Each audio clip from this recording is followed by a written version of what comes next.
I got soul. You ready if I go? Not a soldier. Mm-hmm. Okay. Did you know The Killers is a Christian rock band? Yes. You did? What? No, you didn't. What? No. Sweat Equity Podcast and Streaming Show, the #1 comedy business podcast in the world. Pragmatic entrepreneurial advice with real raw dog talk. Oh, man. We're talking no condoms. We're talking Eric's wasted. I'm trying to catch up to him. This is a silly, silly episode. If you like this episode, listen to us on Apple Podcasts, Spotify, your mom's Walkman, Vimeo. We're big on Vimeo. I don't know if you know that. I did know that.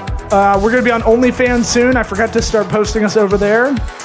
Yeah, get us on OnlyFans. And this episode is sponsored by Squarespace, the best CMS, content management system, drag and drop website creator out there. You want to make a website you just want to generate leads, you want to get contacts, Squarespace is where it's at. Hey, you want to go to our website, sweatequitypod.com, and look at that, what Eric beautifully made. I did that. You did that. You want to go to tocoworks.com.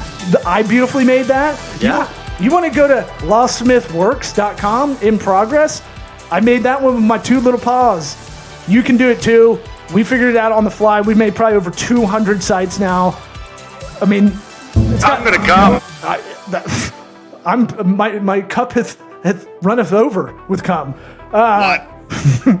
What? Look for the What? description. You didn't know the Killers were a Christian rock band? No. You didn't know that. All right. I'm saying I didn't know that. Oh. I don't really care either, but... All right. Let's get it with Joshua Kennedy. Oh, it's a good one, everybody. Johnny! What about my sweat equity? Sweat equity.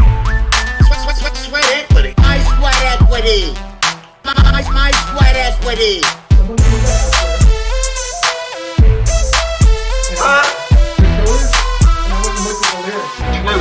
What about my sweat equity? Thinly veiled Christian rock. He works in the weather sections, which is interesting. Well, is he Jewish? Do they control the weather? Hey, yo. I'm firing hot. I'm pretty drunk already. All right. Good to know. So anyway, we're just up here moving stuff out of the apartment. So coming to this is my first time in New York. So yeah, had sort of a free trip to New York to come check it out. What are your thoughts as a bushy-eyed 30-year-old? How old? 30. Yeah. 30. So I'd say it's dirtier than I anticipated, to be honest with you. So it's no Tampa. Well, it is. It is no Tampa. The summer in Manhattan kind of sucks because it's two reasons. So, like, you have no breeze. At some point during the summer in New York City, you have no breeze. So, like, all the buildings, because they block all the wind. And so, like, in the middle Turn into giant heat rays. it smells like piss and trash. And just, like, I remember going up with my buddy and just being like, can you feel the energy? Just homeless smells everywhere. Taste the diarrhea. Right. Is it like that yet? Or is it still kind of...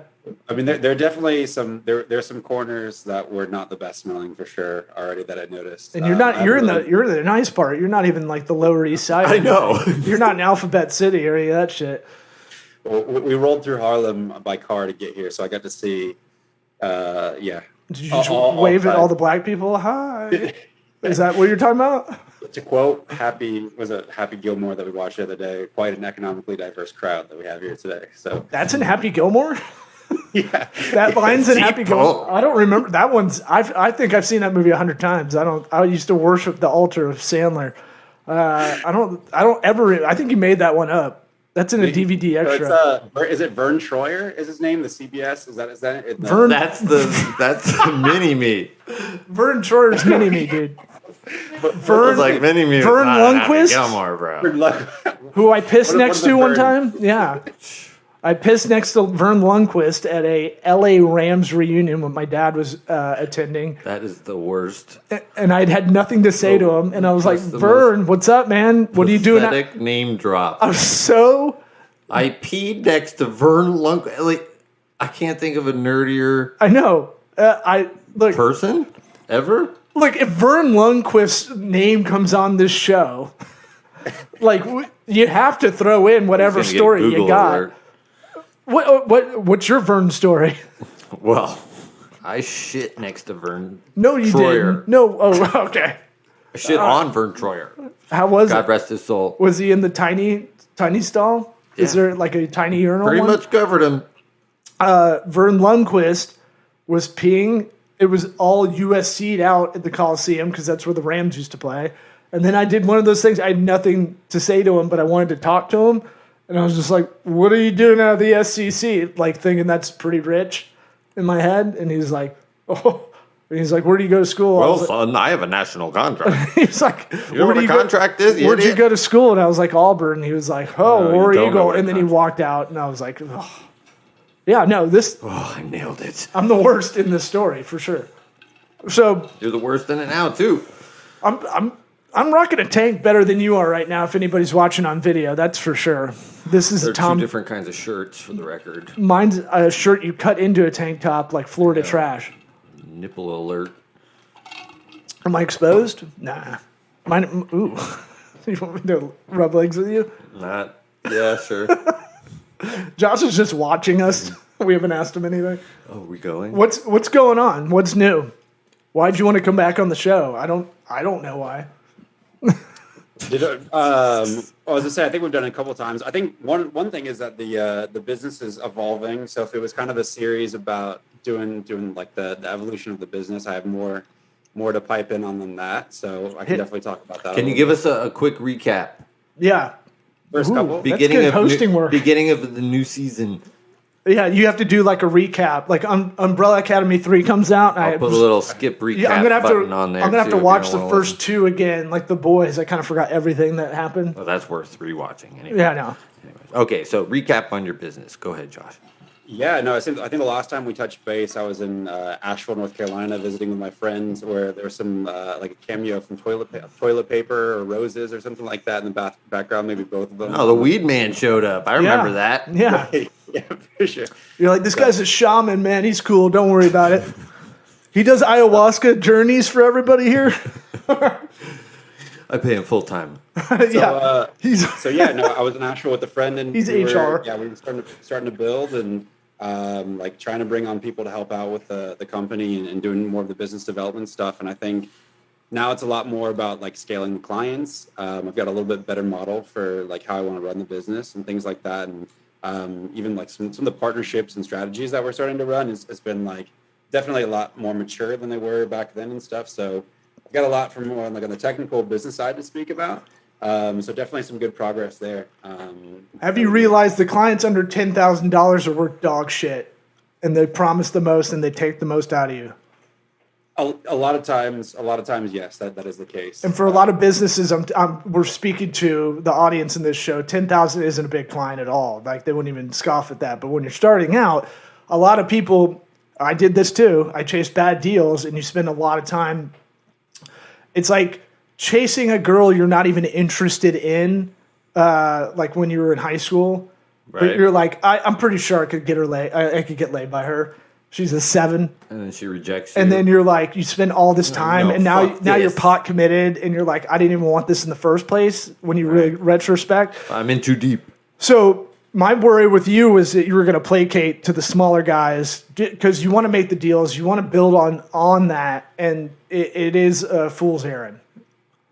Yeah, no, I completely agree with you. One thing that I'm cautious. So what I would say too is that I've been able to say no to a lot of the clients, the smaller fish that I know are not worth it. So The I most have a- powerful word in business. for sure. So I have a better understanding of what to say no to, just from experience running the clients that I have. So I can kind of do a little bit of due diligence and then say like, okay, is this client going to be work out for us? Is this a good fit? And then just say no before I go into that. What I can say though is sort of the growing pains of the business is I think anytime when you take a $3,000 client, because we work a lot on a performance basis, is like when you do scale them to 5K, 7K plus, it's like I do get a little bit nervous around those numbers because the smaller clients are not used to forking out that much cash on a month. So even Correct. though you're growing the program, it's almost like you're being punished for the growth, if that makes sense. If you You got to potty train them. it's the anti Biggie Smalls. It's not mo money, mo problems. It's Smally small. bigs? Yeah, smally smalls, smally littles. It's done. That was already burned. Just stop. Don't riff. Just don't riff. Archie Large? You're like, hey, I need accounts receivable to hit me, or our accounts receivable to get hit every 30 days. And like, we can't do that. We do that on a 90. And you're like, this is the bullshit you just walked through. But Okay, real quick though, did you describe what it is your company does? Yeah. So just to revisit what I do. Sorry, So I totally remember. For the new listeners out right. there. that's called setting the table in our business. Yeah. Sure. So it's a performance marketing company. So we work with D2C e-commerce brands, and we basically have a bunch of different partnerships. So some of those are like publishers, can be like traditional PR. Are you nodding off like you're on heroin? You look like an old jazz player. Your head's You need down. to pay attention. I was paying attention. You're just looking at me. But I thought you were having a stroke or something. You're like kind of just. I didn't realize I was All right. doing it, honestly. But you were reading the previous notes from the previous two episodes. right. Performance marketing is.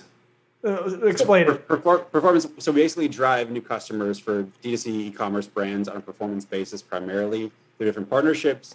But the key is that we have technology that's able to track it. So then we can basically tell where we influence the sales. So it's kind of like ad tech, but global, if that makes sense. Yeah. And what's D2C? We have to take it all out. So direct to consumer. So we don't really work with like any type of like services, like no lawyers, no insurance, like no health insurance, any of that kind of thing. No professional services, products. Professional services, just products. Yep. Which are trickier, I think, because you have way more layers to deal with that are they're externalities to you. So you're dealing with shipping issues. That's not any of your problem. Warehouses. Right. You're dealing with logistics. The people None of who your work problem. in the warehouses. Has any of that stuff cascaded back to you? And they go, well, we don't have money because we had a guy steal a truck, and you're like, that has nothing to do with me. I didn't steal it. Yeah, what I can say is that I've seen it happen with, like, not specifically my clients, but other clients in terms of like inventory concerns, especially with like everything that's gone in the past year or two with the supply chain being backed up a lot. Is that you have clients that are basically, which I could use a little bit to my advantage, but they're paying traditional agencies, right? They're paying however much money, the $5,000 or $10,000 that we talked about, but they're not able to sell any more products, right? Because their supply chain is backed up, and then they're kind of like crunched in or locked into like a relationship that they're paying for, but not able to generate any more revenue. So thankfully, we'd be able to protect against that, and I haven't had any clients with that, but it has been an issue that's come up. Sure, and what you're dancing around, a lot of the growing pains you had, and what you're dancing around is assessing risk, right? You would. People trust you. That's how you get them in sales. Sales is trust, right? But when you're talking about from your side, okay, this guy's throwing out a lot of promises. I don't know if he has the liquidity or anything to pay, he may just not pay on time because he's one of those fucking guys. The guy who has to haggle like everything. Right. And I'll pay you when I'm satisfied with results. Right, and you're like, no, this is a pretzel stand. Like you No, can't we gotta argue. keep the lights on, dog. Yeah, like the friend that has to haggle. Oh, is that $1.25 pretzel? I want it for $1.15. Right. And they're like, no, this is a flat corporate. This is Target. We can't change this. Yeah. That kind of guy. There's a lot of those guys in small business that you have to deal with client wise. How do you assess risk now? What are the tent poles you look for when you're talking to new clients from this past experience? So with the well, I mean that's a good question. I mean, one of the things is like just looking at their website would be one of the first things to do, and just like see if they're carrying inventory, right? If there's anything out of stock, because if something's out of stock on their website right now, that's not good for us because I'm trying to drive traffic and new customers. But if they can't make a purchase, what's the point of me working with them? That's one. And then two is just ask questions about their previous. So what I find with the type of work that I do is either they have had a previous agency that they worked with they outsourced to, or they try to do it internally and they have no idea what they're doing. So just those are the two basically eventualities or situations I run into. So trying to figure out, just asking questions about the program and about their what their e-com their website and sort of process and all those kinds of things are basically the two ways I do it. So we were the rebound boyfriend for everybody that had a bad experience with an agency, or they tried to do it in house and way too overwhelmed. And it's like, yeah. And then you realize you're in marketing agencies. Let's just call yours an agency. It's not, but you're an entity of that umbrella, let's say. Everybody comes to you. These clients come to you. I said this in an interview today. I go, look, and I played it right. It was fine. New material. New material, dude. Don't you know all my materials recycled? Yes, I do. I do know. I only that. play. Toddy. I only play Scrabble with my friends that text a lot because they can't spell shit. Okay. What were you saying? You said in an interview today. Well, I'll probably beat your ass, dude. Fight me, bro. You up? What was okay? What was I talking about? I don't know. I'm asking you. Oh man, we shouldn't have smoked before this. So marijuana. Why? We know. Not nicotine, dude. Yeah. You got me addicted to gum. Did that to yourself. You realize that the people that hire you hate what you do. It's like you got you had a rat problem in this place at one point. You hate the rat guy, but you hate what he does. You don't like rats, and you don't like exterminating rats. And the guy's probably pretty creepy, so you don't like him. So you're already coming into. I didn't like him because they didn't do the trick. Well, yeah, shout out Orkin. But I'm saying, like, we used to get people that come into us with this weird energy of already like, fuck you. I've already been ripped off. I've already been beaten up and thrown down the stairs by my boyfriend. Your dad gets mad at his phone because it's not working the way, and he tries to push it harder. Dad, it works the way it works. You're going to break the glass on this thing with your fat but fingers. I hate it so much, though. I hate it. So people come in with this, let's call it SDE energy, this small dick energy. Oh. Yeah, spun it around. See how you like that? Comedy's about contrast. I don't know if you know that. So people are coming in with this weird energy, like you've already fucked up because you imbibe what this field is that I already hate and I'm already confused by it. Do you get a lot of that coming into it? For sure. And you are on a public forum, so yeah. No, so there's no way you're going to say yes. No, I think that there's definitely from previous agencies. So there's certain agencies in our industry, I'll say, that have a bad reputation. So anytime that you know that they're associated with that particular agency and you're talking to them, you know that they're going to have a bad taste in their mouth from what they do. So like you mentioned, we're an entity within the agency life, but we're not exactly an agency. And really the biggest ways to mitigate that I found is the performance based. So we're only charging on the customers that we're referring. And then sort of like basic contracts where we're not trying to get you into a 6-month or 12-month thing. It's more of a rolling contract. So those two things are more like performance aligned. And so we have less, like they are able to trust us a little bit more because there are lower barriers to working with us. Did you say lust? Did they lust for you? Ooh, you're a cute boy. I mean, I lust. How do you do the pricing? Sorry. So how do you do the pricing? Yeah, the pricing. So I'm a silly prince. Sorry. Yeah, it's variable. So it depends on the vertical, to be honest with you. But typically how I do it now is I'm going to offer either a CPA cost per acquisition, which is just straight percentage of sales, or I'm going to offer them a hybrid, which is going to be a lower retainer and then a lower percentage as well. So I'm good working with either, but I like to give them the option of either. That's good. So it feels like you've solidified your sales pitch, more or less. Because now you have an answer like you got PR reps on you. Yeah. No, that's good. That there's a maturity up. Level to that. Like, I think you're right. It is like you're very much more presentable. No offense. No, but it sounds like you had a PR person. Skills. Maybe that shaman worked out for you. It sounded bad what I said. I mean, hey man, it's meant to be a compliment. Reading from the prompter. I'm reading from the right. Hey, perfect. You can read prompter. I can't do that. Rich people read from prompters. That's a good. Write that down. Let's make a T-shirt out of that. Rich people. I don't know how to spell prompter. Rich people. Yeah, but this will never happen. Oh, although I do have that Cricut. We could make our own T-shirts. Cricut wireless? No, the Cricut to make the T-shirts. Okay, I'm down.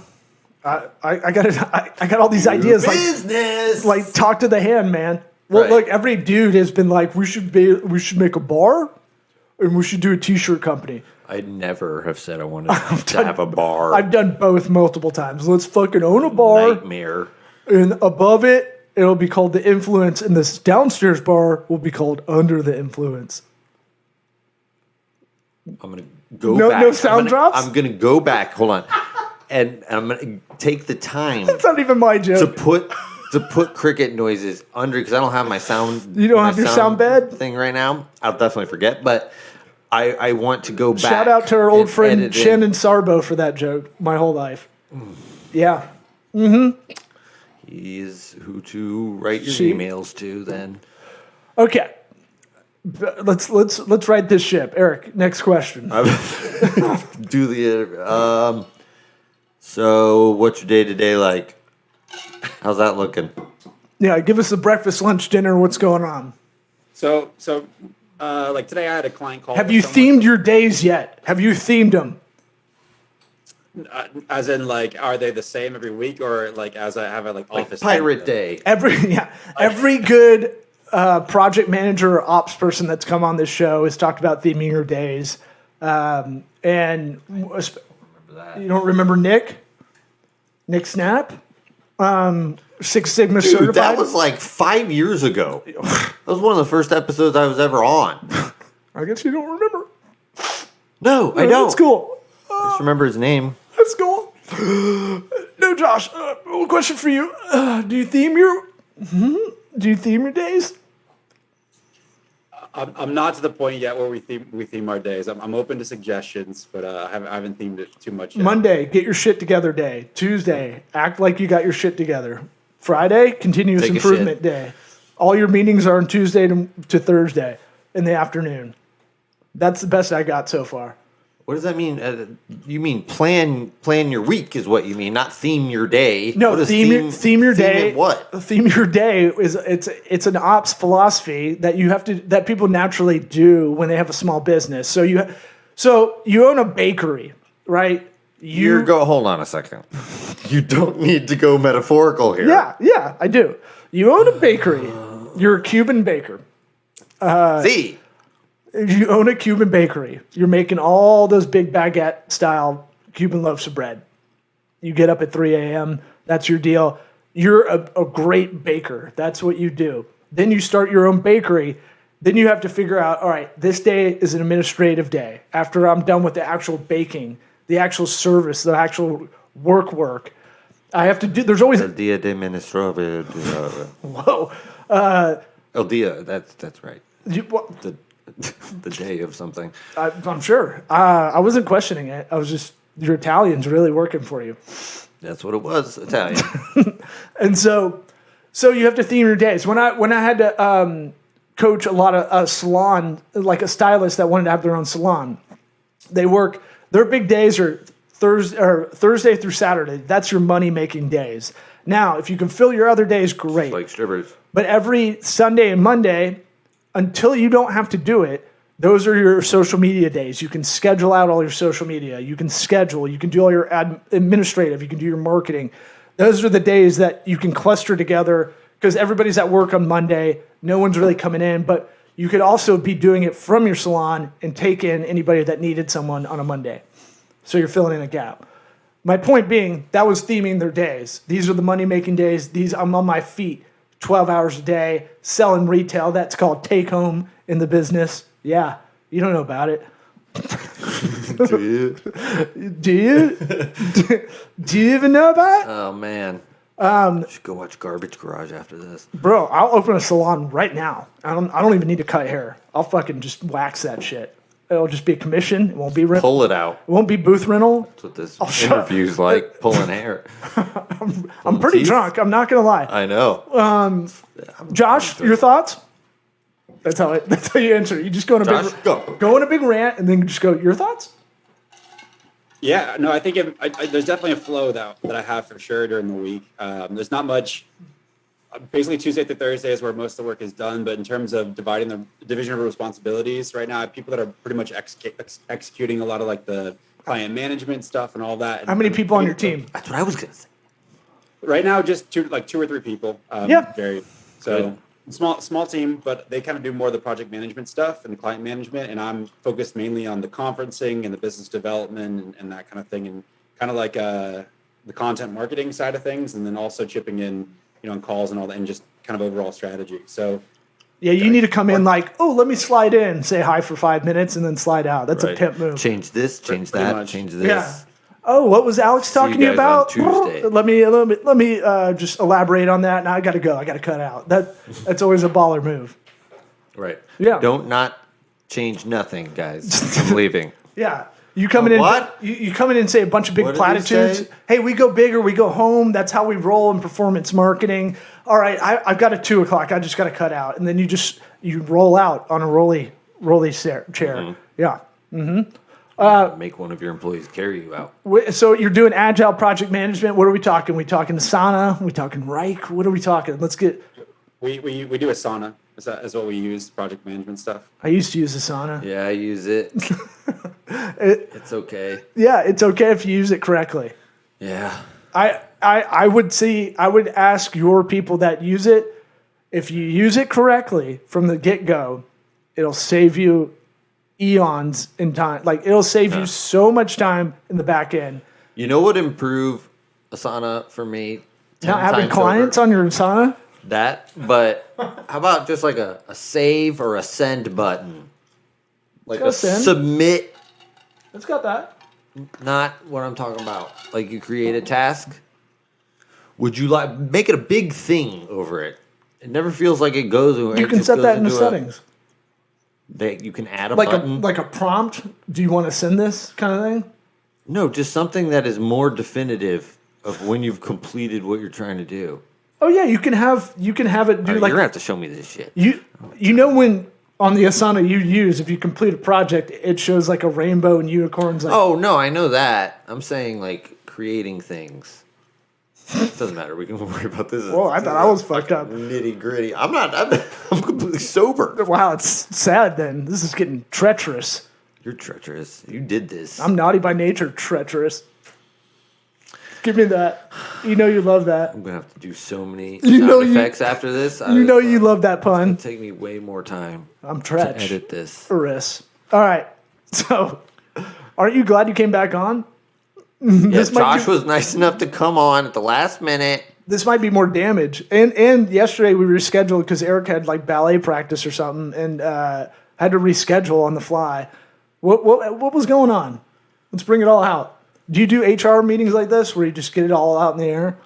Well, this isn't HR of my own house. Yeah, I didn't want to do Mondays.